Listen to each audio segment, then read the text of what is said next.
Oh, hey, I'm glad you're here. This is a special episode, and I know I say that a lot, but have you ever asked yourself, what would I want to release if I had a label? Be it for music or movies. What would you curate? What flavor or genre would you want to focus on? And imagine looking back after a decade of releases and seeing what you've accomplished. Now, these episodes are a celebration of a movie, and the guest, we use the film as a template for the interview, which is why I don't usually use a documentary, because that really should be a celebration of those lives. I can't do both in 60 minutes. And since Julia Nash did such an amazing job, I think these voices say it better than I ever could. So now, a quick listen to the trailer for the film we're discussing. My very special thanks to Jim and Dan of Wax Trax Records. Why would anybody want to move to Chicago? I've been to Chicago. There's nothing going on there. Wax Trax Records label. You may leave as long a message as you like at the beep. Thank you. Oh, there's these guys that are going to move here and open up a record store. Bootleg Bowie, wow. Walking into somewhere like that, it was just like, a kid in a candy store. Cool social shit was going on. Not just music, it's a scene. It's a social scene. It's a fashion scene. It was really weird to see a place that was literally built for people like me, and it was magical. It was a John Waters film come alive. There you have it.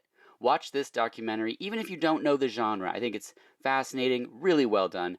I also want to encourage you to check out any of the bands we discuss. Some are no longer releasing music, but others like Thrill Kill Cult still touring. Others like Collide just released a new single, Unholy. We mentioned Collide later on, but talk about a band with top-notch electronic production and like dark ethereal vibes consistently since '94 is the Crimson Trial.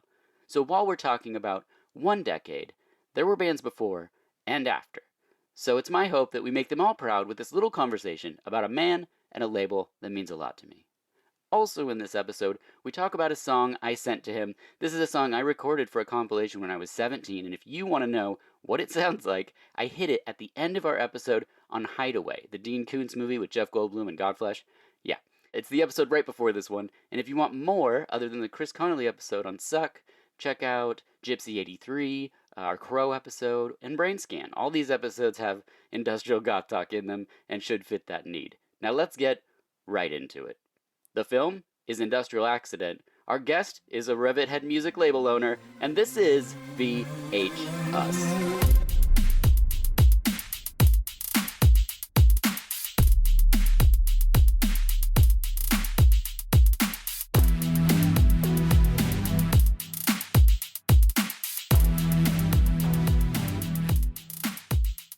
Hello, and welcome to VH-Us, the podcast where each episode is about a film and the guest has the profession or experience portrayed in the film.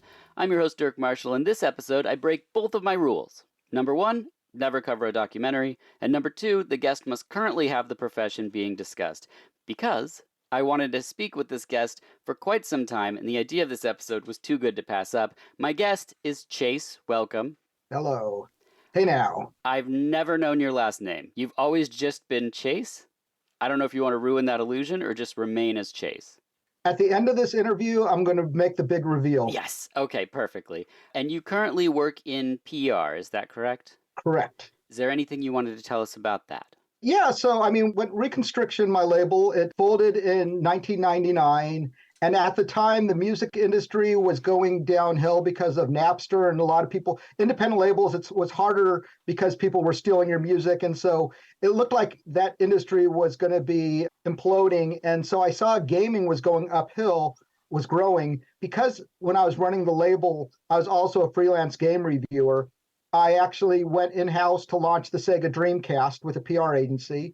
And I did video game PR for 13 years at an agency. I launched everything from the Dreamcast to BioShock to Bayonetta. In fact, the last projects I was working on was The Last of Us, and I launched Twitch. And so then I went in-house at Twitch and I did their PR from when it launched in 2011 to 2019. And now I work at another company called Stream Elements doing their PR, which creates engagement, monetization, broadcast tools for live streamers on platforms like Twitch and YouTube. So I've gone from music to gaming to live streaming. So that's been sort of my arc. But I have found ways to sort of incorporate all of my learnings on my career journey. I mean, I'll tell you a story later on about how I tapped a bunch of industrial goth artists during my PR days in gaming. Awesome. And the reason that you're here today is because from 1992 to 1999, you were the owner and operator of Reconstriction Records. Is that right? I ran the label from 1991 to 1999. Okay. And the parent company I worked for was Cargo Music, but I did all the signings of all the artists on the labels. I chose all the artists, I did all of the PR, and I did all of the advertising. I did everything for the label, and I can later on provide some more backstory of how that came to be. Perfect. The film that brings us together is Industrial Accident, the story of Wax Trax Records from 2018. At the time of this recording, the Blu-ray is out of print, but it's streaming on Amazon and YouTube. The synopsis is two men accidentally change music by taking a tribe of outsiders on a trip through underground music in the 80s. I guess that's the synopsis. The documentary features Trent Reznor, KMFDM, Thrill Kill Cult Ministry, Chris Connolly, Front 242, and more. And if you enjoy this episode, please check out our Suck episode with Chris Connolly. Also, listen to his book, Concrete, Bulletproof, Invisible, and Fried, My Life as a Revolting Cock. It's a great book, but when it's read by him, it's especially wonderful. The film is directed by Julia Nash, who's Jim Nash's daughter. And let's press play on Industrial Accident. The film starts with Julia Nash and Mark going into a shed where all the bare bones remains of Wax Trax are hazardly strewn. Where does Reconstriction's bones lay? In boxes in my garage. Okay. I mean, when I left, I saved like 10 copies of every album, but I put out, I guess, over the course of my career, there are about 40 or 50 different releases. So those add up. So yeah. But what I've done over the years, I did like when I was trying to clean house, there was a local industrial club where I said, hey, if you want some free Recon swag to do a Recon night at your venue, let me know. And they did. So I awesome. Gave them a whole bunch of boxes, posters and stuff to give out, and hopefully inspire the new era of rivet heads to discover these artists and go, wow. But it's interesting that I'm tied in with Wax Trax documentary because my origin story is and the label's origin story is very Wax Trax centric. Oh, really? That's really interesting.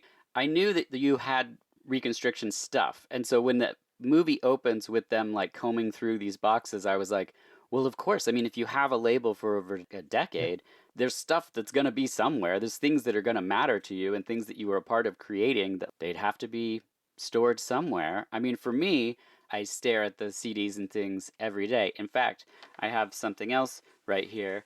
Yes. It's my Reconstriction shirt. It's the classic one, boy meets girl, boy ditches girl, girl buys Glock and ventilates his spleen. Same old story, but with better music.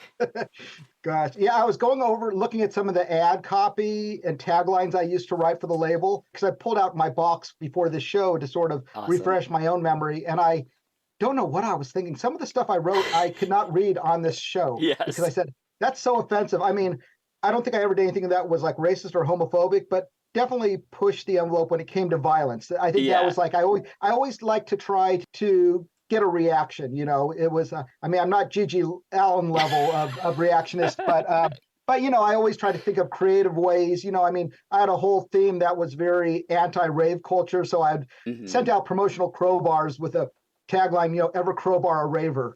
I mean, you can't really do stuff like that nowadays. And I probably shouldn't have done it back in those days either. But you asked where my stuff is. I have it in my garage, but I also have a storage unit where I have tons of crates of stuff. But that covers not just my Recon years, but all of my different gaming years. And because I come from a collector's family, and so I've always known in advance to always save everything because you never know when something might be valuable, which is a burden. And actually, it's just a burden. Yeah. Yes. There's no upside because it's tough to find an audience for a lot of the stuff I've archived. Yeah. Oh, same. Except for you. Tell me You're about getting it all. Yes. Oh, great. You're in my will. It's all going to you. Perfect. Smash cut into stainless steel providers.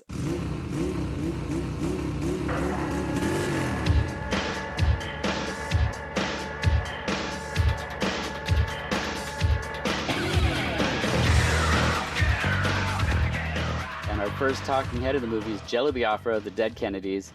He's reminiscing about his first time at the store, Wax Trax. The film has Jim and Danny's origin story. They're meeting, they're starting a new store called Wax Trax Records and being into underground music like rockabilly, psych rock, glam. The Ramones come to town. They love the store, blow everyone away. This wasn't Jello Biafra's first show, but it was the first time the Ramones played in that town. So I was curious to ask you, what was your first live show you went to? Doesn't have to be in the genre. Well, the first concert I ever went to was 1985 Iron Maiden's Power Slave tour, Oh, which whoa. and Wasp F like the Beast tour. It was basically world domination, something like that tour, but it was for their Power Slave album, Iron Maiden. I even wrote a review for the school paper. If you want power, you want Power Slave. So that was the first concert I saw. I grew up in Tucson, where you had two choices of music, metal or heavy metal on the radio.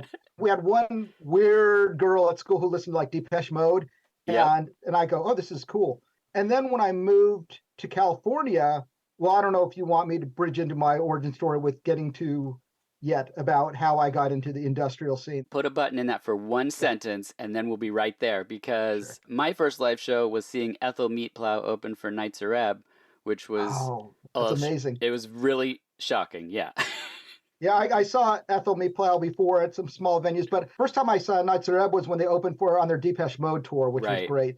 It was funny because I was dancing while they were playing and nobody else was, and then when Depeche Mode came on, I sat down and everybody else stood up. That's where my head was at that era. Yeah, I get it. So the store in the movie is the beginning, the epicenter of their path in industrial music. But what is your origin? So let's start where you were talking just a moment ago. Okay, so in high school, my junior, senior year, I got into punk and then I got into goth music. And this guy, Tom Hayden, gave me a cassette of his brother's industrial radio show. On that cassette was Front 242, Scraping Fetus Off the Wheel, and Revolting Cocks. So it totally opened my mind. Like, I love this music. So I went to the local store, record store, the indie record store. And I remember because the guy had a little bit of an accent on the tape, I go to the record store owner. I go, yeah, do you have the new Foot 242? Nice. And so he goes, yeah, it's over on the wall. So I'm there staring around, and there's a big 242, but I'm looking for something that has FOOT. Like I'm Right. like, where's he goes right there. I go, yeah, I see it. And so I bought the Fetus album, and I bought Front 242, and I bought Revco, You Often Forget. And what happened, and which probably happened with what a lot of people who were Wax Trax fans of the day, is I got home, played it, obsessed over it, and I found that sleeve that had all the other releases. Yep. And so I went out, I got Finny Tribe, I got Minimal Compact, and I just bought everything. I mean, they introduced me to the Pixies. And so a lot of this is a lot of the blueprint for what I try to achieve with my label. Interesting. And we can work up to that, or I Sure. can, I'll be saying that a lot. Should we do it now or do it later? Wax Trax was a big inspiration for what I want my label to be. I wanted people to buy my CDs, see other groups. Yes. My groups didn't all have to have the same sound. I wanted them to trust my taste that, hey, I like these groups, but here's this one that sounds nothing like the rest. But if this label is recommending it, maybe I should give it a look too. Mm-hmm. So Wax Trax was a huge influence on me. Oh, I love that. My brother's 5.5 years older, so he and a friend and I were at the beach, and his friend was listening to a Walkman, and I said, "What are you listening to?" And he put the headphones on me, and it was Nights of Reb. And I was like, what is this? Because I had just heard of college radio at the time, but not really listened to much of it. And so he told me, and I was like, well, I got to get this. And at the same time, we had a video show late night called Panic. It was a local cable access show. And it had the Down In It video before Pretty Hate Machine came out. And I was like, well, what is this? And so then I went to the record store and got that single, and then the album came out. And then that was my gateway to Wax Trax. And just like you said, I had to have all of it. Like anything I was buying, the Coil Love's Secret Domain album, I was like, anything in there. I was getting Excessive Force, the KMFDM side project. Like I couldn't get enough of everything. And it seemed like it was like the same 5 or 6 people, but like I was just like, I need it all. It was crazy. And there's an importance to labels like yours, Reconstriction, and Wax Trax is like you said, there's like a safety in knowing like I trust this label, so I'm going to spend the money, because it's not like you could just listen to it in the store a lot of times. You're just blind buying. And you couldn't do that with like Ministry because they were on Sire, and so was Cyndi Lauper and Falco. And like, don't get me wrong, I love Falco, but it's different than Ministry. Another thing I would do is I would go to Industrial Nation, flip to the back, and get demos and stuff from bands. I would like write them and be like, hey, and so like Kevorkian Death Cycle, I had their first like tape. I remember calling labels. In fact, for all of our listeners, I actually spoke to you probably 30 years ago. I remember Kim at Cop International, Dawn, was it Dawn at 21st Circuitry? Yep. Okay. Jared at Fifth Column, Martin at Invisible, Brian at Cleopatra, maybe? Yep. Yep. And Tom at Decibel, and then Metropolis was later, but like seeing all these different labels again, I was like, oh my gosh, like this was, I mean, you were all people that I talked about to my friends who had no idea what I was talking about. So Chase was one of those names. And Recon, to be honest, was my favorite label, and for a lot of different reasons. One, 16 Volt Skin is my favorite album of like all time. I absolutely love that album, start to finish. And the compilations and things that you put out on a sister label, is that correct? So I started, If It Moves was actually started before Recon, and it was my own, unlike Reconstriction, which was owned by Cargo Music, If It Moves is something I created myself and fully owned. But it was also done in limited quantities. Like I would only print like 1,000 of each release. I did it because they weren't designed to be money makers. They were designed that I wanted to put this out there in the world. I couldn't afford to pay artists to be on it. So I said, hey, I'm only going to print a limited amount. And so that way they knew I wasn't like making a profit off their art at the time. I heard this cassette, fell in love with industrial, fell in love with wax tracks, went off to college, started doing a industrial radio show at KCR at San Diego State. It was called Fantasia Aftermath. I always started off with like the theme from Bald Mountain from Fantasia, and then I would always segue into like Pig. Oh, nice. Pig had this one song that starts off very orchestral, or Throne of Agony by Scraping Fetus. I always like to go into something very orchestral and on the industrial side, but I always set the tone that way. And so I was doing this radio show, but at the same time, I started a fanzine called If It Moves. And I wanted to review industrial bands for my fanzine. So because I was working at the radio station, I would contact other radio stations and say, hey, are there any good local industrial bands in your city? And so then I would get leads on it that way, because there was no internet really. I think internet was just coming to use. I mean, there was like some message boards, but I felt like I did a lot of phone calls and, and so I started compiling cassettes for this publication. And then I said, oh, I've got all this good music. Instead of focusing on the magazine, I decided to do a compilation album. And that's sort of like the Torture Tech Overdrive came from.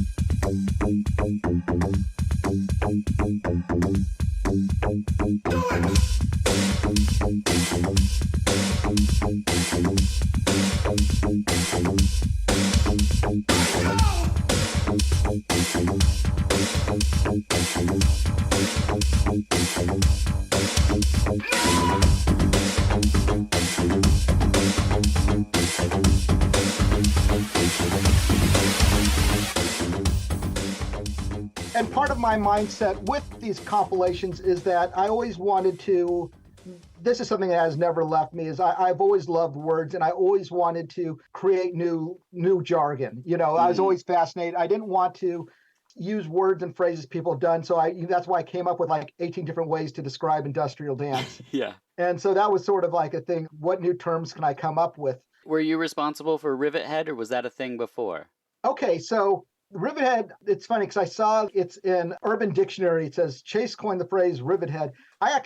Perfect. And the thing about Rivet Head is I did not coin that term. There was a woman whose name was Luz, like Luz, I think. And she was up in Berkeley, and I met her, and she was talking about, she mentioned, oh, all the Rivet Heads. I go, that's a great word. And then I didn't think anything of it. I don't know if it was widespread. I don't know if she came up with it. But, somehow I was credited with it. I've never wanted to take credit from where credit is due. And so I did not coin Rivet Head, but I did use it for that name of that album. Then I started seeing other people using it. So I was happy to see that go the way it did. So I started doing my compilation, but so I was at this radio station. Yeah. And then I became the music director. And when you're the music director, everybody sends you music to review, to add it to the library. And I started getting KK records.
Riksdag and a lot of their Belgium imports. I started going, oh, this is cool. And I go, wait, these are coming from San Diego, which is where I was. I go, they're being shipped to us locally. Like, who the heck is putting out KK right down the street? So I called up the label and I'm like, hey, that's really cool. You're putting out this music domestically. And they said, yeah, well, nobody here really understands the music, which was basic code, like nobody here likes it. So then they said, but we're looking for somebody to help promote it to clubs. So I went to Cargo and I started doing the club PR for KK.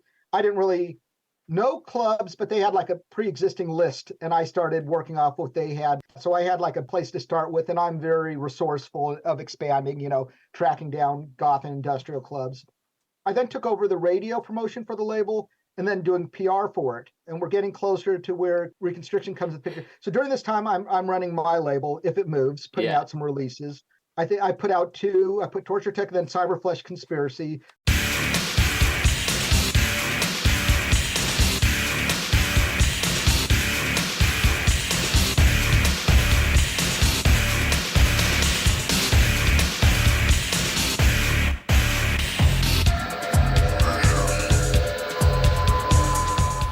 Both those came out before. Here's Cyberflesh. Yep, with a beautiful detusked elephant. And there's probably words hidden somewhere on the cover, like girls' names or things like that. I always wanted to have secret things for whatever reason, or and just even the stuff I wrote in the liner notes. It's kind of scary now that I have things out there that I can't take back or rephrase or re-edit. It's the early 90s. I mean, yes, come on. Exactly.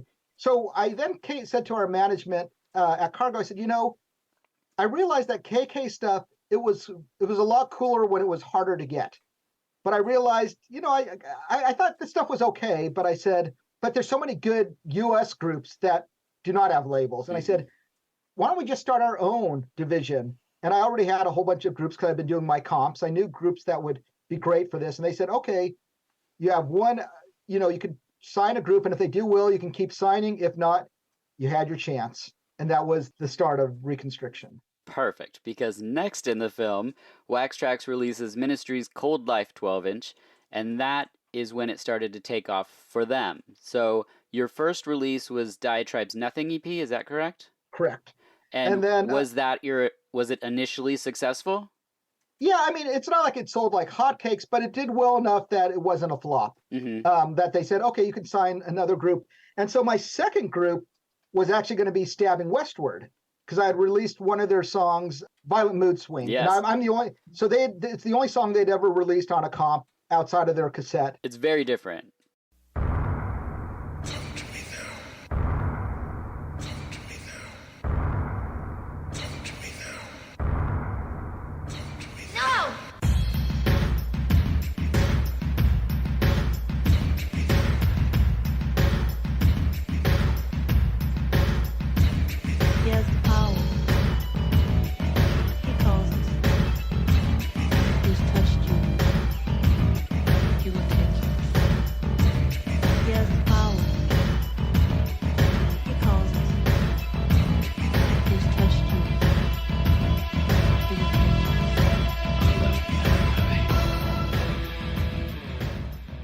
And it's a great song. I love the samples, and it's like still the song I really love it there. So I started talking to them, but to be honest, the label I worked for wasn't giving a lot of money to groups, especially on my label.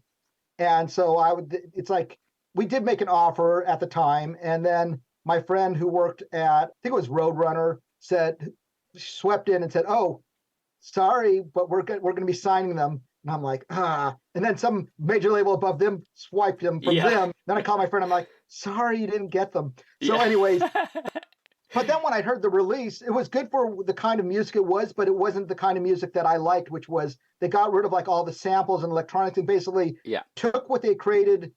That was probably the reason why, I would imagine, is one, because that's when samples had to be cleared, and it's expensive to put out albums with a lot of material that wasn't original. So I assume that was part of the driving force, and maybe they just wanted to be an actual band more than just a bunch of electronics. So I didn't have any regrets with the product they put out, because then I said, oh, well, this wouldn't really fit with what I wanted to do. Right. And that's when 16 Volt came onto my radar.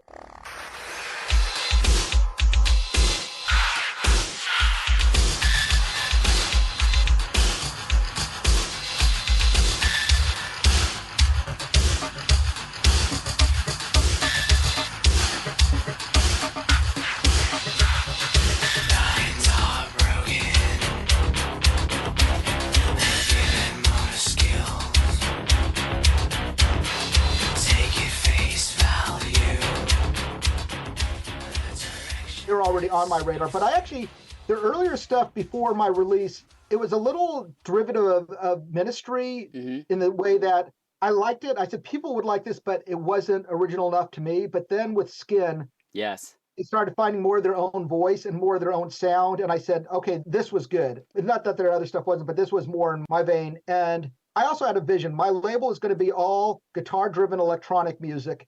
But the difference between what I was hearing coming out of Europe or even with industrial labels was I wanted the vocals had to be distinct. You had to be able to take a vocalist from one group, put them on somebody else's CD, and have you go, oh, that's so-and-so from that group. Yeah.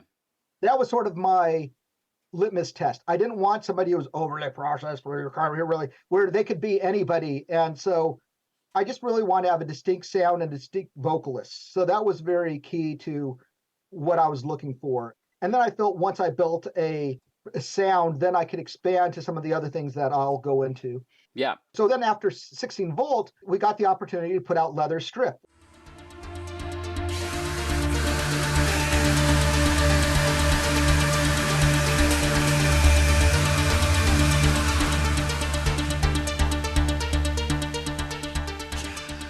And I had already been a huge Leather Strip fan, but that's an example, like that was just a licensed deal, but it was like a sort of I think it was the best of at the time. Like I think it was from a couple releases or. I can't find much on that release, and I don't have that one, but I love Klaus. He's fantastic. Well, I probably have an extra copy. Maybe I'll go into storage and send you one after the show. Thanks. Yeah, so part of the deal was, though, if I put out that, I had to put out the Technotic effect. Okay, I don't have that either. It was a package deal, and that was like, we were working with like Zothomog. Yeah, it has an X Marks the Pedwalk track on there that I was like, I got to track that down, but it's nowhere. And so the thing about it was I did not want to put that CD out. Like I said, this is nothing like my label. Right. But I really wanted Leather Strip because I knew that would put me over with a lot of fans because Leather Strip did have a following. I said, this will help introduce people to my label. And like I said, I liked Leather Strip. Even though they were a little to the side of my sound, I thought they would be a good fit for it. And then, but the thing about the funny thing is the Technotic effect actually is one of the top sellers. Like, I guess it just had, like, I guess some of those like Chala XTLC or whatever his name is. Oh yeah, Tala XEX. It obviously had some techno hits that people were really big on because for some reason that CD kept selling. So that it ended up being a good signing, but I never really listened to it, and I think I might have named it though. Yeah, so I tried not think about that too much. And then I think after 16 Volt, I think it was Play People.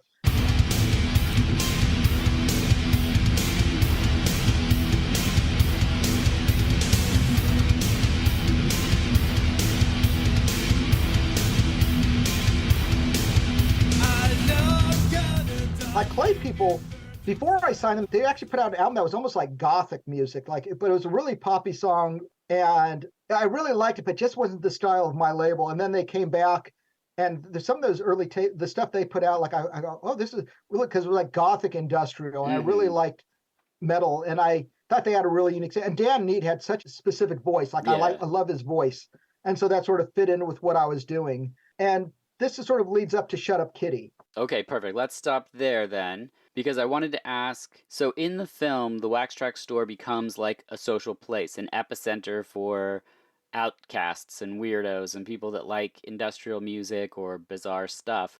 A bunch of people that were on tour with Ministry were actually working in the record store. I came back from London in '83. I moved straight into the back bedroom at Danny and Jim's. They were living in an apartment down the street because they had turned the upstairs of the store into a boutique. The band still hadn't taken off, so I was sort of like, I'd work at the front counter, then I'd work in the boutique, I'd help with the windows sometimes, with any construction work or anything that Danny needed.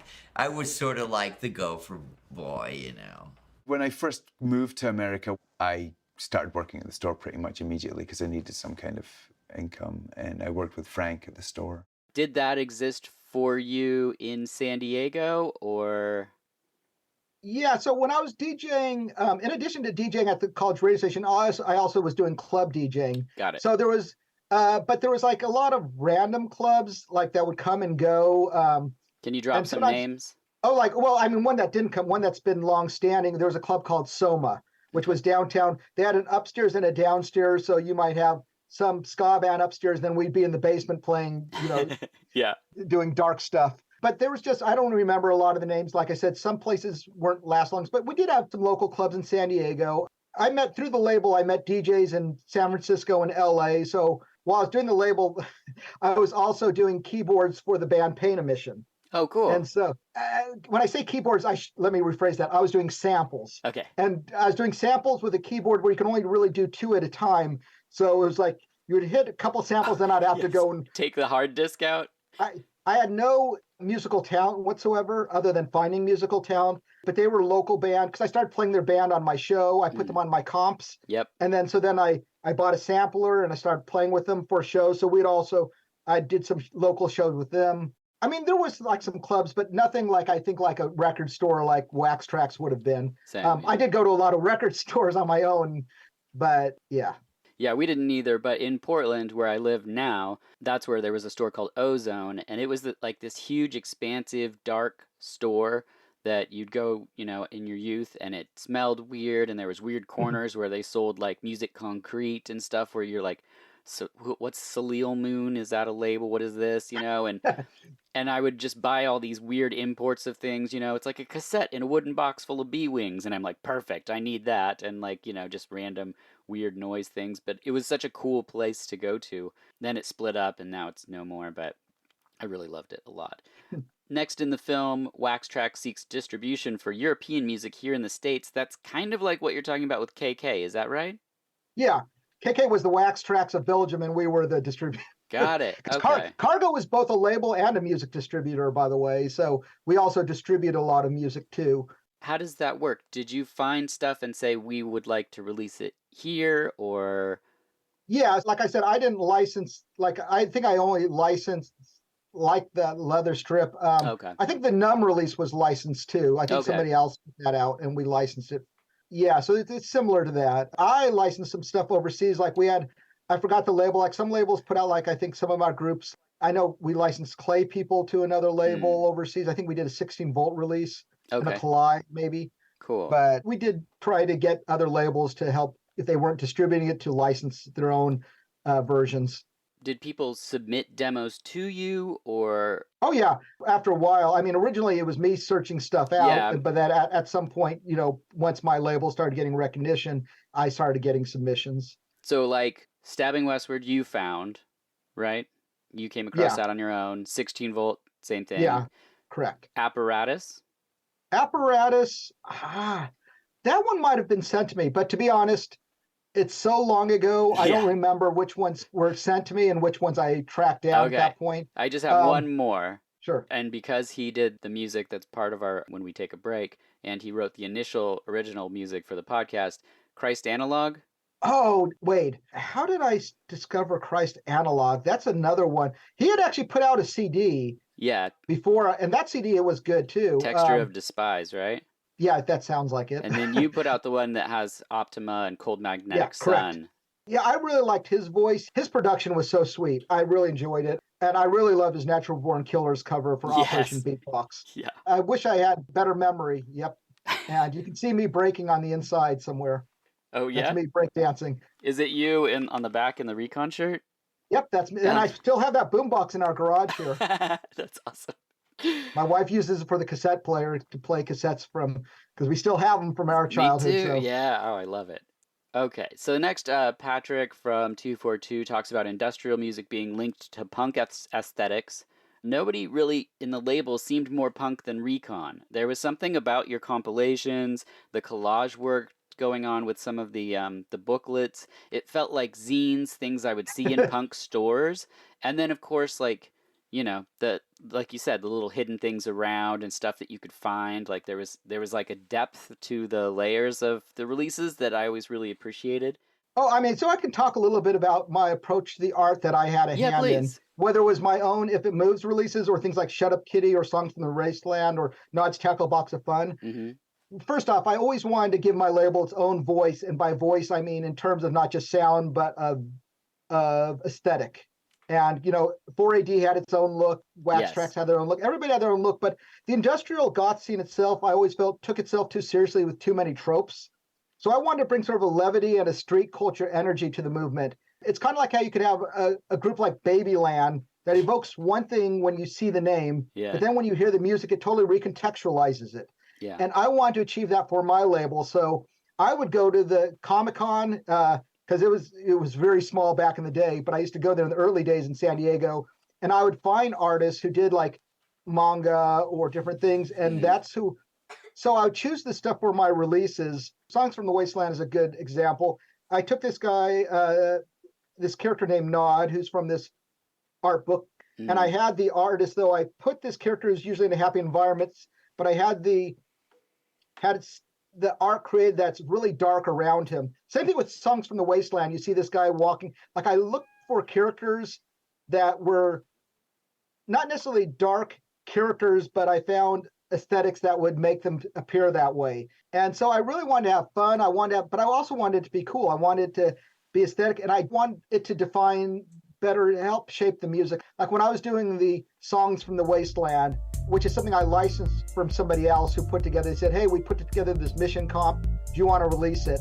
And the thing about it is the reason, not that I was in the business of putting out other people's comps, but I realized he didn't have my favorite songs covered. Yeah. And so I said, I'll do it, but I want to be able to add some songs, which I think included like Christ Analog and a couple others, Society, I forget who I added to that. I don't have in front of me. But I also did the artwork. And I'm sure if I didn't do that artwork with my cartoon character on the cover, it would have been a graveyard with a cross or something like that. Yeah, like I was not going to bend the knee and put Mission aesthetic art on my Mission tribute album.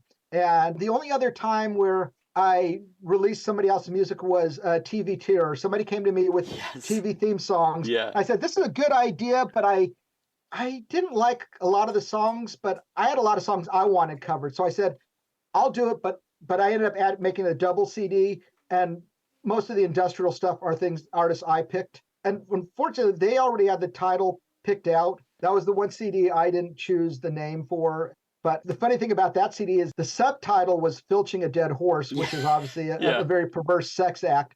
And that got on MTV News. And I remember the two hosts were talking, and the woman goes like, I don't know what that means. And the guy next to him was like all snark says, I bet you don't. I mean, she was serious. And then, but I remember the other CD that got on MTV News was Operation Beatbox, which was great because they played Salt and Peppa's Push It, and then they played Numb's Push It.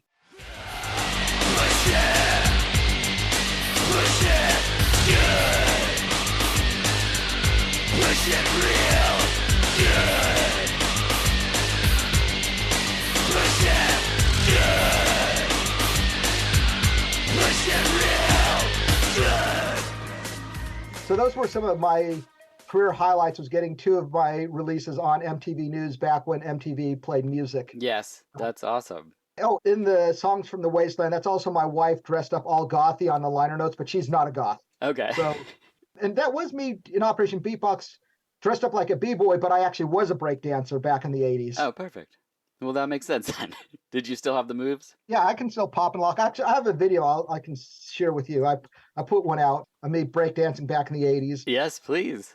You know, a lot of people might go from one music genre to another, but I've always been the Borg, where I assimilate everything and I continue to like it. Like I still love metal from the 80s, like Iron Maiden, but then I got into breakdancing, so then I got into electric funk, so I still love that stuff. Then I got into new wave, got into punk, got into 4AD, got into goth, got into industrial. Same. And every one of these genres, I continue to love what I listened to before. I never said, okay, I'm not into that anymore. And then I became a music director, where by default, I was listening to all kinds of music. Yeah. Operation Beatbox, I had all my favorite rap songs. I couldn't tell people what songs to do, but I definitely would make suggestions like, hey, you should do this song. And sometimes they'd say, okay, and they were on it. Sometimes they wouldn't. You know, I did use that to try and get a lot of my favorite songs covered. Yeah, well, Christ Analog's Natural Born Killers is amazing on there. The 16-volt Ain't Going Out Like That is great. But, I mean, I was going to save it for the end, but Numb's cover of Push It is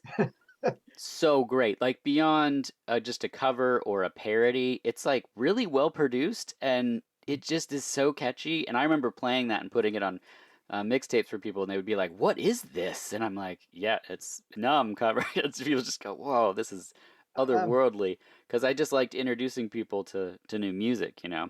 I really like the Christ Analog song on that. My favorite is the Christ Analog because I really like how he would cut the sound from speaker to speaker. Yep. So the audio sensation was really cool with the production on that. I also, when I first put it on, I thought it was a little cheesy, so I buried it near the end, the Institute of Technology song. Oh, yeah. But I love that song now, and now it actually became one of my favorites. I'm friends with the guy who does it. And so From Institute?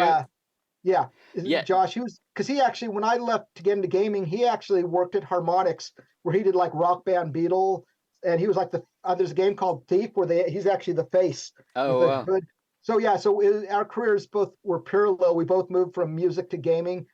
Yeah, that song, I'm Walking with the Cookies. You know, it had some great just all you mad Jawas in the house. It was really silly. And at the time I thought, oh, this is a little too silly. But then after listening to it, it grew on me. Now it's like one of the songs that when it comes on, I'm like, oh, this is fun. Their demo cassette is one of the ones I wrote and got from, I think it was from Industrial Nation, but I still have the cassette, like in the case, Institute Technology. And so when they popped up on that compilation, I was like, I've been following these dudes. Like I was really excited about it. Oh, I didn't mention this, but one of the guys on my compilation there's a group I put onto my If It Moves called Apolitique. Yeah.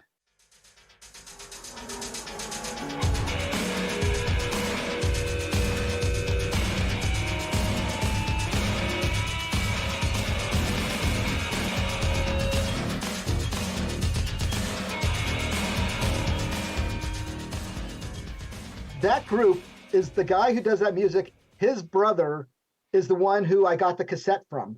Oh, what? And I wasn't introduced to him from his brother. I don't even know how I came across, I discovered the group. And then it turns out the guy whose radio show got me into industrial, I ended up putting out his industrial music. That's so cool. So it went full circle with him. But what Apolitique did, which is really unique, and you don't hear this, not on all their songs, but they had a couple songs where they did this, is they had a verse where the same guy would do it, but he would sing a line, but then he would speak it underneath it, and then he would scream it on top. Oh, yeah. Like it was a 3-layered vocal track hitting all 3 styles. And I thought somebody else should really do that. Like it's a really underused, cool thing to do. It's like sing, scream, and talk the same lyrics. Right. 3 layers. I love that. Next in the film, Jim and Danny love turning people onto new music, as we've been talking about. And I don't know if it was your aim, but you're why I know who Vampire Rodents is. I would have never come across at all. That's a great segue. Vampire Rodents, they'd sent me their war music CD, and there was something about, there's a part of it that's probably really annoying, some of the vocals that Daniel does. It's very really strange. grating, but there was something about the music that, I don't know why, but I really like the music. And just some of the songs hit, it was weird. It's like one of these things, it confused me. Like I didn't know what it was about it, but I liked it. I reached out to him, and then he shared some music he was working on. I said, I like his music. Sometimes some of his vocals are really cool. Some are kind of, he switches his style a lot. Like when he sings, I actually kind of like, but when he does some of his screaming. And for Lullaby Land, I connected him with 2 vocalists, Dan from Babyland, and I forgot who sang on one of the other songs. But I had 2 guest vocals. Because here's the thing. I wanted to work with Babyland Dan so much because I could never sign them. Yeah. Like they were already signed to Flipside Records, so they already had a label. Yeah. But during the course of my label years, they were my all-time favorite industrial group. I love them live. I love their music, that great early live, stuff. yeah. So that's how I got him on a song that way. So then when it came to their second album that I put out, With the mouse on the front? Clock Seed. So for that CD, I said, because I really liked his music, I said, let me get the vocalist, you create the music. I'm the one who got all the different vocalists on every different track. I mean, like the 16-volt track is great, the SMP. Basically, SMP was, I couldn't get Babyland, and they had a very similar sound, so it's sort of like, if you're not going to let me sign you, I'm going to sign somebody who sounds like, but they had their own vibe. Yeah, too. yeah. They were more rap-oriented, which also, I love the rap and industrials. Their track on that's really good. But yeah, so that was one of those examples of wax tracks where I said, if they can introduce people to the Pixies, I can get people into the Vampire Rodents. But I knew that I did have to work with those other vocalists to help as a gateway to get people into them. Because I knew without those vocalists, it might be too noisy, too disruptive. And Daniel's a genius, though, the way he creates music. It was all sample-based, but he would use hundreds of samples. And I didn't mention this for Clock Seed, I also sent him a bunch of hip-hop beats from other rap groups. And I said, sample this loop, sample this. and to help get some songs. That's why if you listen to that, some of the songs are funkier than things he would have put out like on Lullaby Land.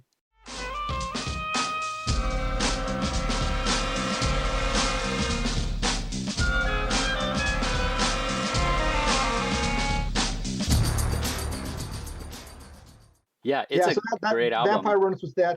And then the other slight pivot, is I wanted to start doing more with female vocalists. In fact, I found my old notes. I was going to put out, after Shut Up Kitty, I was going to put out a release of all industrial groups with female vocalists. Because there wasn't a lot of groups at that time, I was going to get a bunch of groups I already worked with to get female vocalists for it. It was going to be called Her Recoiling Fist. Nice. And then I think around what happened was, I think COP International ended up putting out a woman-based industrial comp.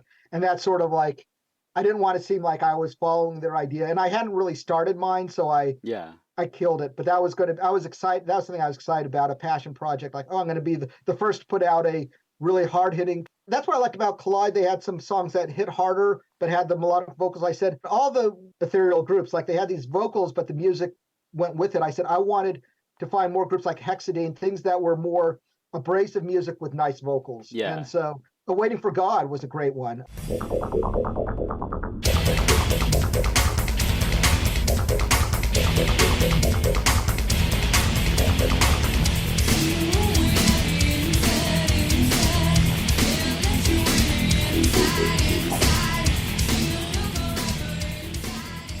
Yeah, so that was sort of like, I started pivoting towards that. Like I said, I started signing more female groups, and that was sort of part of my direction. It's not my final pivot, which never happened, but we can work up to that. Okay, perfect. Next in the film, 242 is touring and opening for Ministry, which sounds like an amazing show.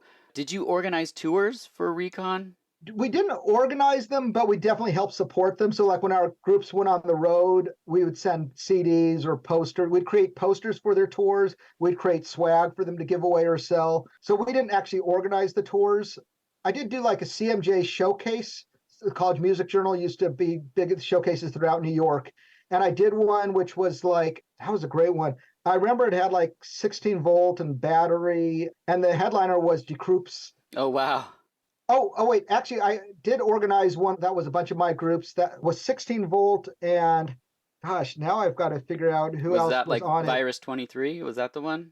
I don't know, but I did a South by Southwest showcase. Oh, okay. Yeah, we're going to have to do a part 2 of this podcast where I actually go and find all my footnotes to everything I can't remember. But yeah, they did their own tours. Got it. But a lot of them actually didn't tour that much because I remember, I think it was Collide. They make more money not touring. Like they would actually lose money going on the road because they were producing other people's music. You know, they had day jobs, you know, so it wasn't that lucrative to go on the road. And we really didn't have the budget to say, oh, if you got, you know, to really support something grander that would motivate them to do so. So that probably hurt the label in general, not Collide specifically, but a lot of the groups didn't tour that much. I think 16 Volt toured, Clay People toured, but a lot of the others didn't really tour much.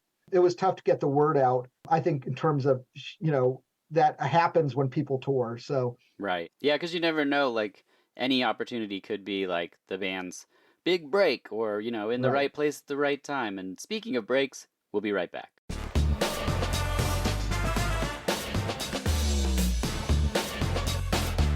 Now, I have a question for you. What would Vice Squad be without Wings Hauser? Or House 3 without Brian James? Would you watch Panther Squad without Sybil Danning? No. It would be boring. That's how we feel about food and Marshall's Hot Sauce. Wake up your meals with these small batch sauces created and bottled by a chef. These aren't made in a co-packing plant. They're thoughtfully sourced, balanced creations with a focus on quality and flavor. The red chili lime, sweet and a little spicy, like Gage in Pet Sematary. Or habanero carrot curry, which is more spicy and ethereal, like Erotic Ghost Story. Marshall's Hot Sauce has something for everyone, including the mildest, which is a smoked habanero barbecue, kinda sweet, kinda smoky. It would be right at home on the range with Klaus Kinski and The Great Silence. You know what I'm saying. There's also a new line of seasonings with real ingredients dehydrated and combined into fantastic and easy ways to cook for yourself or your family. From the newer pasta and marinara packets, right on down to the explosive volcano sparkle, which I'm sure Zed in Police Academy 3, you know the part where he hangs out in the tear gas training? What a cut up. I'm sure he'd want some sparkle. You'll find it all at marshallshotsauce.com. Enter VHUS podcast at checkout for 20% off. Plus, you might get a little something from me. So head on over, wake up your meals, not to mention Sarah's now teaching classes again, so you can learn hot sauces, pickling, all kinds of stuff. I'm hosting hot sauce tastings where you can hang out for an hour and just eat spicy stuff. But you'll find it all there, marshallshotsauce.com. And now, back to the show.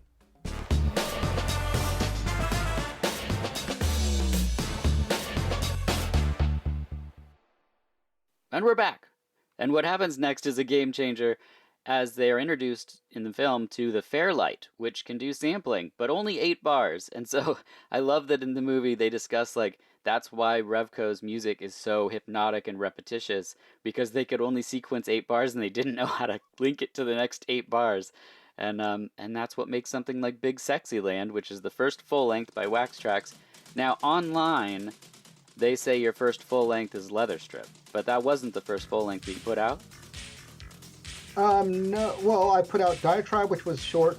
16 Volt would have been the first full length. Okay. Yeah, so it's just good old Wikipedia is wrong.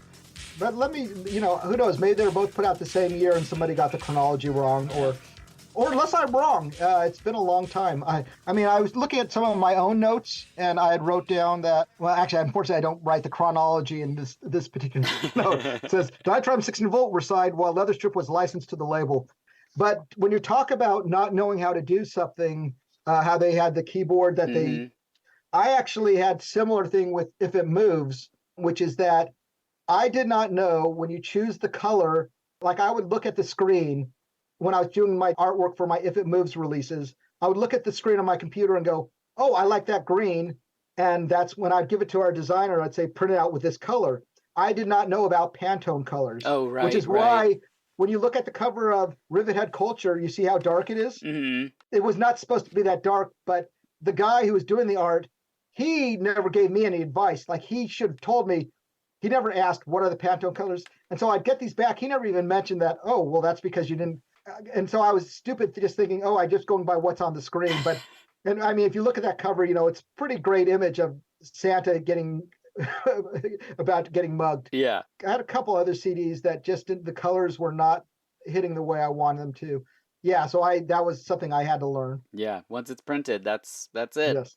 Yeah. Next, it's late 89, and KMFDM is opening for Mind is a Terrible Thing to Taste tour, Ministry and KMFDM classics. I would have loved that. And maybe it's just my youth and looking back, but shows just seemed like they used to be very dangerous. I don't know. Now it just feels like maybe it's just because we're all older, but I just remember going to like KMFDM and Ministry shows and things and being like, we all might die. This might be the end. I don't know. Yeah, I guess to me, it was before I got into industrial, I was into punk music. So I would go to like LA. I was going to a place called Fender's Ballroom in Long Beach where the skinheads and the Sueys, which were the fans of the suicidal tendencies, would all congregate there, and they were rivals. And people would get jumped. The bouncers would come there. They would take out the wounded, but not the people who did the fighting. So it's sort of like instead of saying, get this brute out of the club, they're like, okay, that guy was just beat up. Let's help him out. Yeah. So that to me was scary. What was also scary was we had a local band in San Diego called Crash Worship. Yes. And they played here too. It was crazy. I took my wife to one of their shows, and it was in a very small place that probably could hold less than 200 people. And they started doing a fight in the middle of the club with sticks on fire. Yes, fire. Always fire. Literally, fighting with fire in the middle of a club with probably no exits. I remember we were hiding under a table inside the club. Yeah. And to me, afterwards, I remember telling my wife, oh, that was the greatest thing ever. And she's like, to this date, she said, that's the worst. Gosh, I think that was our first date, too. We've been married for over 25 years, and I've known her since 1987. So we got married in 97. That was dangerous. So going to industrial shows, compared to punk, it was much more laid back.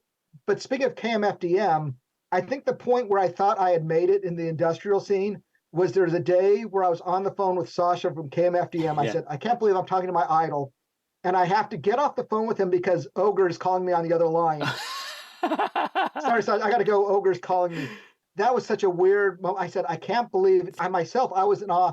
And I can't tell that story to anybody other than you because nobody in my life of the last 30 years has any idea who either of them are or who either of those groups are. Because once I left the industrial scene, I mean, I'm still in touch with some people and stuff, but just my friends and coworkers, it's not really an industry any of them follow. Sure, because industrial, because it never blew up. So, it's like, so if I can't I can't tell that story to anybody other than you and have somebody go, "Oh, that's cool." Nobody else, they'd go, "I don't know who these are. Why would?" They're like, So, anyways, but who's Sasha? that was the moment where I felt like I can't believe it. I feel like I made it. Of course, the reverse made it is that the people who used to box up my albums for a brief time when I used to have them shipped out were the guys from Blink 182. What? So they were a local band in San Diego, and the boss who ran Cargo, his son said, "Hey, there's this group that's selling out like warehouse shows locally." They were a small punk group, high school type group, and for their summer, they would come in and they'd help ship stuff. So I That's remember so I had funny. my albums that needed to go out, and those guys would help ship it out. Really nice guys and stuff. Yeah, but I guess they went a little further than I did. Yeah, just a little bit. Nice guys though; they were really nice. I didn't know this was before Travis Barker. They had a different drummer for Yeah. the first two albums. Yeah. But those albums we licensed to MCA, and that's what funded my label for the last 2 years. So Oh. I have to thank Blink for keeping Reconstruction alive. That's so any crazy. Recon fans, thank Blink 182. That's so funny. They also discuss in the movie humor in industrial music, and that's something that I've always known. I mean, obviously from Revco and everything, that there's humor in Wax Trax, but there's a lot of humor in the Reconstruction catalog. I love that. I love that like dark sense of humor. I love the way that you would have weird samples at the end of things where you just be like, "Wait, what is this that's playing right now?" Like I just came across Got Moose. Yeah. Moose was the guy who used to do my radio PR for me. He's actually still one of my friends. But yeah, Moose is a person. So there was a track on there that I didn't have on anything else, but there was a untitled track separately, untitled track at the end of the 10-year anniversary CD that's like the weirdest samples and stuff, and I used to love it when I would find these gems that you would put out because I would put them on like mixtapes and things and like play them for my friends and stuff. So I just wanted to say how much I appreciated the humor that you interjected into Is that stuff. the one where I put on the cover of Gin and Juice by Yes. Sissy Bar? Yes, yeah.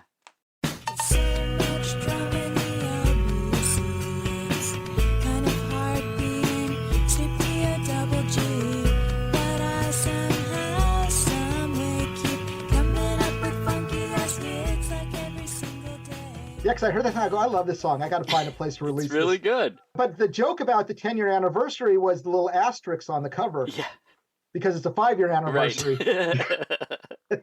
So yeah, no, I always wanted to instill humor in everything I did just because I think it's fun. I like to be fun. Yeah. And like I said, I wanted to be diametrically opposed to what people expect out of industrial music. Yes. I didn't want to be so serious and use all the same type of graphics and imagery that was on all the other CDs that everybody else is putting out. I want people to see a Recon CD and go, oh, that looks like something that Recon put out. Yeah. And the next thing they mention is that the cash flow problem of an indie label, that without the store, it wouldn't have worked for them. So was this a huge problem for you, or was Cargo like the store for you? Well, yeah, so cash flow was an issue in the sense that Cargo paid for everything, and so they wouldn't spend a lot on my division. So I always had to fight for every advance to give to groups. But also a lot of the groups didn't make back a lot of money, didn't recoup a lot, so it was, so maybe they were right to be tight spending on some of the stuff. Yeah, so money was definitely an issue. And I mean, obviously, in the tail end, like I said, they licensed Blink to MCA, got a lot of money. I don't know if we didn't get that money in, maybe my label might have folded sooner. But yeah, we just weren't selling a lot of units of a lot of CDs. I mean, some did better than others. The best-selling one was probably Shut Up Kitty. Yeah. Was probably the best-selling release I put out. And Technotic Effect did well. Although, one of my favorites, I love Cyberpunk Fiction, even though I don't think that was a big seller. I loved all because the guys from Society Burning, they got their friends to do all the snippets in between, all the sections from the movie, and where they wrote them as cyberpunk takes on Pulp Fiction, which I thought was great. And I love the artwork that the guy from Diatribe did for the cover. Yeah, it was great. Kevin really cool art style. If money was an issue, Recon might still be around. Right. We also learn in the film that none of the bands had contracts. Wax Trax was releasing their music without any kind of contracts. And then the bands start jumping ship, 242, Thrill Kill Cult. Next, TVT swoops in. Unfortunately, Jim gets sick. There's the fall of the store. Jim passes away. Danny is lost. He's pretty much done with it. Chris Connolly calls TVT a big, unfocused monster that didn't know what it wanted. I was like, well, that's never good. Danny's not well, and he descends into addiction. Unfortunately, sadly dies. And then it cuts to a 33rd anniversary Wax Trax Records show that's 3 days. People coming in and coming up to the daughter and saying how much this music meant to their life, and that's what her dad was doing. And then the movie ends. I was just thinking about it, and I was like, you had no idea, making the things that you were making, that some kid in Oregon was buying all of this and spending all his time like listening to it on headphones and telling his friends about it, and how much this like music ended up meaning to me. So I just wanted to say thank you, and I really appreciate getting to have this conversation with you, because 30 years later, it still means a lot to me. Oh, that's great. I definitely appreciate that feedback, because now I'm going to cry. The moment you've been waiting for. No, the moment you're waiting for is me to review your music and reveal my last name, and to talk about my pivot. Right. That never happened, which maybe you might have then lost faith in my label. Yeah, no, that's great to hear. Like, you don't really, because there's no internet, you don't really know how people react to your label. I did run into pockets. Like, I'd go to clubs and stuff. Over the course of my career, I had 4 different people tattoo my logo on them. That to me was like, where's your tattoo if you're really a fan? No. Right. I don't have one yet. Wow. Now's the time. I had 4 people send me their tattoos, and I was like really impressed. I'm like, wow. And then I felt I can't put out anything crappy because I didn't want them to feel bad about it. Yeah. That was really cool. And I love hearing that. It meant something because, like I said, there wasn't much of a way to get that kind of feedback unless somebody decided to write you a letter and stuff. And if people wrote to me, I would send people stuff. I was always really happy when I heard people were fans of what I was doing. I've always been a giver. Like I said, I'm going to look through to see my CDs, to see if extras of the releases you don't have, and I'll ship those over. That way you can catch up on what you missed for podcast number 2. I found a lot of your catalog on YouTube, and one of the people was called themselves like the Recon something, and they had put up like individual tracks of compilations, just the image of the album. I was like, whoa, these people have categorized or, cataloged your catalog. It's really interesting to see like this person you probably don't know is just putting it up there, and then people are finding it. Because like some of those remixes are only on those specific releases. And if it's not on eBay, it's nowhere. So it's, Yeah. Recently, like probably once a year, I'll go up on Twitter and just search my group name. And if I see people mention it, I'll respond to their tweets. Oh, that's cool. And connect with them. And because, yeah, I love that fact that anybody even still remembers it, because, like I said, it was such a special time in my life and I really miss it. But the pivot I was going to do. Yeah, what's the pivot? I don't know. It was going to be a side label. But while I was running the label, I was also a freelance journalist, not just I was doing some music coverage, and I got flown to Iceland to cover this group called Goose Goose. Yep. And so they were going to be the next Bjork, which unfortunately they weren't in terms of popularity. Yeah, they had the song Polyyesterday. Yeah, the song that I love is called Believe. Great. That's an amazing song. Right. Oh, and I do need to tell you about something else that I did. So something else that you're going to appreciate. So I went to Iceland and I discovered they had us go to this small local club, and there's this group called Kwarashi, which were like a Icelandic version of the Beastie Boys. And I said, oh, I love it. But they had an upright bass player, and they have some songs where they'd have this woman who sounds like Bjork sing a few lines from. And I'm like, that's cool. They've got this Beastie Boys rap style, but then they have this Icelandic singer and a few other cool, and the music was good. And so then I said I wanted to sign them. And I had this idea. I said, I want to start an international hip hop label. Because at the time, Chibo Mato was kind of popular in the indie scene, and they were like singing in Japanese, I think. And I said, well, if a group not singing in English at the time could be popular, at least alternative scene, a label could support more of these types of groups. So, Kwarashi sung in English, but they also had a Icelandic song. But then I also started reaching out to all these other groups, and I started building out this collection. Like there's a group called Shabak S, an Israeli band. Yeah. And so I had all these. So I said, I want to put out this international hip hop label, be the first one to do it in the US, which has people rapping in different languages and stuff. But it was all anchored around my love of Kwarashi. They were unsigned. They just had to put out a single 5-song EP. Next thing I know, they have a manager. Then they have a local label. Next thing I know, they get signed to like Nitro, like Offspring's label. But when they got signed, they end up the music they released started sounding like Limp Bizkit. Like it's almost like they wanted to be American, but what they didn't realize is the things that didn't sound American, which is what made them stand out. I mean, they ended up playing a Warped Tour, so they did have some success, I guess, but most people haven't heard of them. that was going to change the game for me if I got them. So I was going to really just double down on that, which would have been interesting for Recon fans to go, what are they doing? But like I said, it was actually the label was going to be called She's Crafty. I was going to move my focus over to that. But that was the pivot. But the thing I was going to tell you about is when I was working on the launch of Bayonetta, the Sega video game, it's very goth and the game itself. I wanted to break it in, like the music on it is very Japanese. And I said, well, we want to make this game more appealing to US audiences. So I had the guys from SMP, I worked with Jason to put together some music for a song. I actually sent them some beats to sample. They sample like once from like I think Giving Ground and from Sisterhood and some other songs. I have sampled some sounds. And then I got MC Lars, who's like this laptop rapper. Yeah. So and MC Lars brought on 3 of his we're I wanted to also be innovative when we're putting out songs. I wanted to be a gothic hip hop song. So then I got the singer from Switchblade Symphony to sing the chorus. So I will share a link. It's a song called Reaping Beauty by MC Lars. I want to hear that.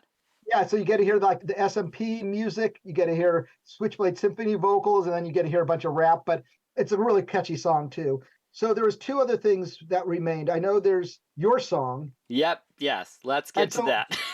Yeah, so I listened to your song, and it definitely is something I would have put on one of my If It Moves comps. I really liked it. I like your vocals. Thanks. It's weird because like a lot of the stuff that I loved, I don't necessarily love now because my mind has changed a lot. But I think one thing I would have liked to have seen, but I probably still would have put out as is, but I would have loved to see you actually bring the vocals up to get to scream some more in it. Like, because vocals are all at one level throughout the song. But I like your sound. I like the quality of it. I like the music. Thank you. Yeah, like I said, I could see this on If It Moves release. I would have died to be on one of those compilations. And I can say that now because I'm not putting out. Actually, I do have one unreleased If It Moves album that never came out. Whoa. So actually, I don't know if it was going to be If It Moves or if it was going to be a Recon release, a Recon comp, but I have, like, I got songs from like SMP and a bunch of groups. Like I was going to put out this, it was going to be like my final compilation that never came to fruition. I think some of those groups put out those songs on other places, but if you want, I'll burn you a copy of that. See if I can, you can have the unreleased If It Moves. Awesome. I think it's a Recon release because it was only Recon artists I was working with for it. Yeah. So that's it. So are we to my name reveal? We're to the name, yep. Okay. But if I tell you my last name, you've got to make sure you really hype up this show. Okay. Okay. My last name is actually Chase. What? Oh my gosh, this is like an M. Night Shyamalan thing here. Exactly. Wow. Okay. Got it. And your question's going to be... I don't need to ask. Your first name's also Chase. You're Chase. No. Just kidding. Chase is just my last name. Okay, what's the first name? Well, we'll have to do another podcast to get to that. Okay, all right. That's fair. That's fair. You walked into it. Yeah, I'll take it. I should have bargained for something better than more PR. I'll have to, I should have said cupcakes. You got to send me cookies and I will tell you the name. I'm down to just the last couple questions. Sure. One I wanted to know was, did you ever get something submitted for a compilation from a band that you didn't want to release? Oh, yeah. I mean, I got a lot of stuff that didn't make the cut. Okay. I mean, sometimes it was awkward, though. Like, that's why it's tough. Sometimes I asked people to do, like, my cover album, sometimes I'd ask people to do a song. Yeah. And then they do a cover, and I'm like, yeah, there's a lot of stuff that definitely got cut. I was very selective about what I put out. I'm trying to think of, like, was there any group that went on to be famous that I passed on? But that never happened. Like, there's no, like, I have this old Nine Inch Nails tape before... I did love, there's a supplement to the movie that we've discussed that's just extra footage that the daughter had that didn't make it into the film. And one of them is one of the members of 242 talking about when they got Nine Inch Nails' first album, like the demo of it, and they played it in Chicago and in the Wax Trax record store, and none of them liked it.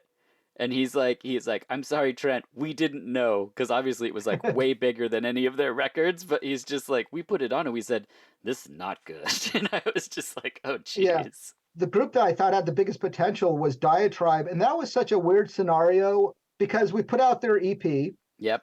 And then we had a contract. We only had a 1-album contract beyond that.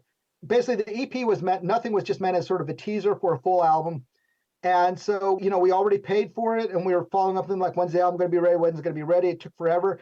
And then suddenly we get a notice from their lawyers saying, we're no longer on your label. we're going to sign with some major label. And so we're like, there's other ways they could have tried to get out of it, but this was like they just played the lawyer card straight out the gate and said, hey, we're no longer out here. And then that's the thing. Cargo was a big indie, so it's like they could afford. If I was a one-man army, you know, maybe I might have said no, but we did have contracts and stuff. So we said, no, you owe us an album. And then it went back and forth for a while. Then finally they end up delivering the album, some older stuff and some newer stuff, but it wasn't the most consistent album. And I mean, I would have been happy just re-releasing a bunch of Needle Park and Cockeyed. Therapy. It's weird that it got to where it did because, you know, I was so passionate about that group and working with the group and you know, but when they hit that wall with us, they were trying so hard to get out of it. I mean, but if they just put out a release with us and then they could have gone on to major label success after that. So, but we did put out the release, but I don't even know what, I mean, I do know what happened to the main guy. He went and started doing, he was successful doing music soundtracks, I think for TV or movies. But I was really bummed that they never put out any music after that because the guys know how to write songs and it was good. When I put out that single, I also put out Ultraside. Yeah, like that stuff was radio friendly. Like at the time, I said that to me is like the most mainstream thing I ever put out. Like I said, Ultraside. I said this should have been a huge hit. You know, in the era of Filter and those types of groups. I mean, that was the thing that was frustrating. Is that unfortunately at that time I can get on college radio, but mainstream radio it was all payola industry. The major labels paid for play, and we never had that kind of money. So I always felt that SMP and Society Burning, put them together, you got Linkin Park. You know, I felt I was ahead of, and Clay People was ahead of Disturbed. Disturbed is basically Clay People, the way he sings and everything. I felt like I was either ahead of my time or behind the budgets that I needed. So it was frustrating when I started hearing what people were into, like, oh, this is great. And I'm like, I put out a group like that once. But anyways, but I think Diatribe was my biggest disappointment because I thought they had the most potential. Yeah, well, and 16 Volt, they kept going and going. They ended up on that America record label, or American, and then that ended up folding right before their album was like, you know, they were supposed to go on a tour and everything. It's like some of these bands, labels, artists, it's like everything's set up and then it just, you see it like fall apart, like the structure beneath the artistry. So for me, like, I still have the albums. I have all the stuff back here. You want to talk about an artist that was like always ahead. Meat Beat Manifesto was like 10 years ahead of everybody else. And by the time music caught up, he was doing something completely different. I have the Sweatbox versions of their releases because they're basically, this warehouse got flooded and they lost all their old masters. But I bought the actual Sweatbox albums they put out because back in the 80s, probably around 87, when I got into industrial, I met people who were already into like Skinny Puppy. And I said, this has always been my mindset. I said, I didn't want to be playing catch up with my friends. So I would go to the record stores and go, what groups do you have that sound like this group? And so I saw, they said, sounds like Nitzareb. It was Meat Beat Manifesto. That was at Bleecker Bob's. They always would just put a name on that they thought would sell, which worked. And I bought it. I got back. I go, this sounds nothing like that. But I go, this is amazing. So I got the early albums of theirs. So I was in the Jack Danger stuff at the onset. And I saw them live. They toured with Consolidated. Which was good. I mean, we're clearly just going to talk forever, so I should probably wrap up the episode because we both are like, I love this, and I haven't talked about it in a while, which is great. Was there anything else about... Oh, yeah, Swamp Terrorist, that's another group that I licensed. Right. I can't believe I didn't even mention Swamp Terrorist. Well, what I liked about them is that they would use these like hip-hop samples in their music. That had that kind of aesthetic that I liked. They actually had the song Greyhound, which was like an EP. Like, that was a really cool... Can't believe I remember some of these names. I'm glad to see like groups like Collide are still around, still putting out music. Still doing it, yeah. The group that got kind of screwed over was Per Machine. Yes, yep. Because I put out their release, that was like 2 months or so before the label folded. Sorry, guys. Like, they're like, wait, you just released an album and now you're going away. And it's not like I had a choice. Right. You know, like I said, I really appreciate you being such a fan of the music, bringing me back after all these years. I will go look to see what stuff I have in the archives. It might take a while because I don't know how far that might be. But let me know which CDs you don't have. And that way I can see what I dig out of the crate. Well, you did put something out called Assimilate, which I think may have been a 12-inch. Yeah, that was a 12-inch. Don't make me ship an album. Jeez. No. But I was just saying, I came across a Diatribe remix. It's either The Other Side or Kingpin that's on that, and it is one of the better remixes. It is so good. That was with Screw, because I was Yes. working with that metal label, because I thought that would help bring visibility to my label, so, share audiences. That's why I did that Ripped Up and So Sedated 7-inch. Because here's the thing, I thought the two industrial groups I put on with those two, the other two were random tapes that were sent to Cargo, demo, trying to get on the Cargo label. That I thought, oh, these songs are catchy. But with the 7-inch, it was 16 volt, and what was the other? Maybe it was a Killing Floor. I forget off the. But it's not Hate Department, right? That was different. No. So I thought the 7-inch would help try to get me, because I thought when you listen to some of 16 volt songs, it was like almost like grunge meets industrial, and I really wanted the rock audiences to get into this, just because like at Cargo, I remember people hated they hated all the industrial music, but I remember they liked Rage Against the Machine. I mean, it's not industrial anyway, but it was like rap. It was sort of a convergence of the indie rock they were into with rap, and I'm like, well, maybe I can get them into convergence of indie rock with industrial, So that was sort of like my goal with Ripped Up and So Sedated. Hate Department's another great group, which is, this was the challenge for me with the releases I put out. There's very few groups where I liked every song they would release, because I'm very picky. So a group had to have at least like 4 or 5 songs that I liked out of 10. And with Hate Department, I never had the right ratio with each release. I Am Truth is still one of my all-time favorite songs. Same. He was a great front person, and I really like their shows. They put on great shows. I think the group that I missed the most was Babyland, which is interesting because we actually had a falling out, but I didn't know we had one. Oh. So here's the thing. I had the song on one of my If It Moves comps where on Scavengers of the Matrix. I reached out to Dan from Babyland. I said, hey, do you want to do, can you do another Vampire Rodents collab? And he's all, sure. So then I called Daniel from the Rodents. I go, overnight this tape to Dan. And because I work fast and I was excited and stuff.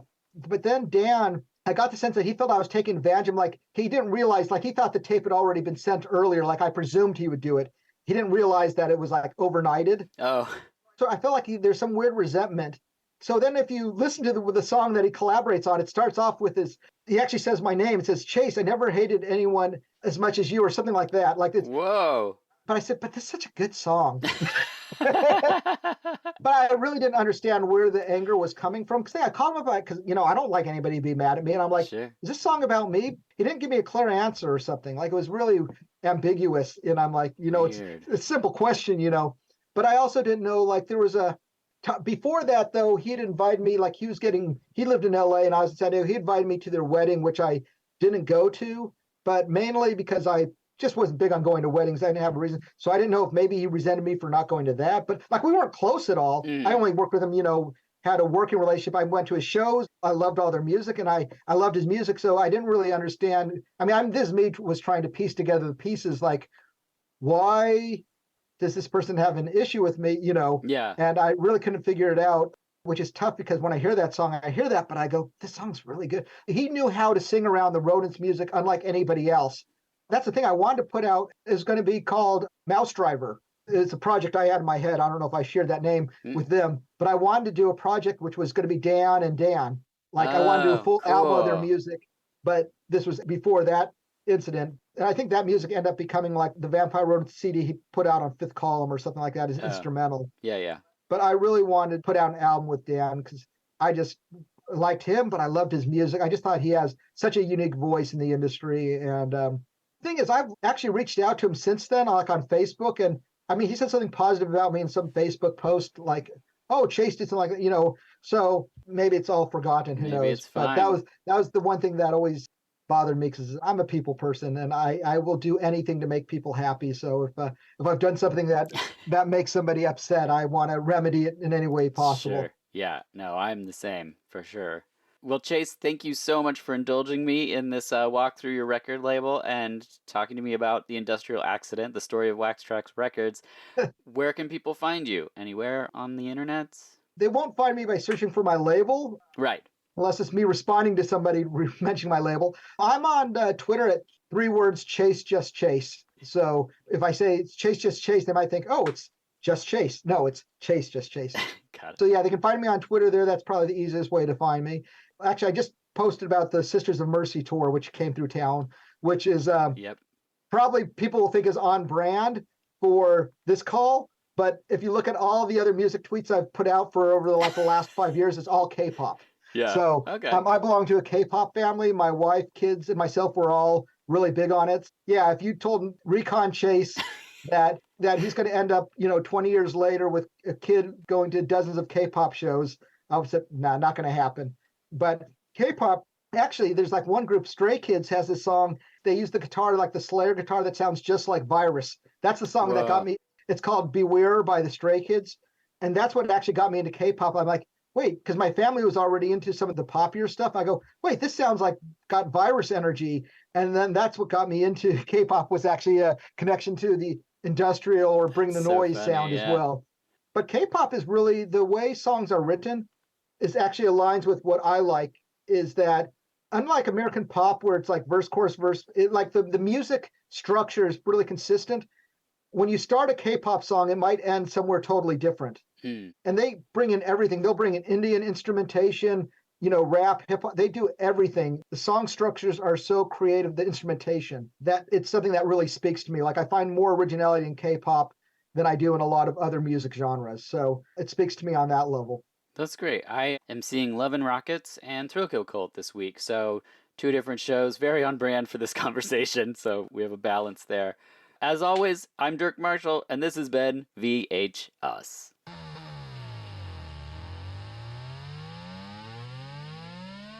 Yo, we got mad Jawas in the house, you know what I'm saying? Here you go, special one goes out to my main homie Chewbacca. You know what I'm saying? The Wookiee with the cookies. Captain Kirk.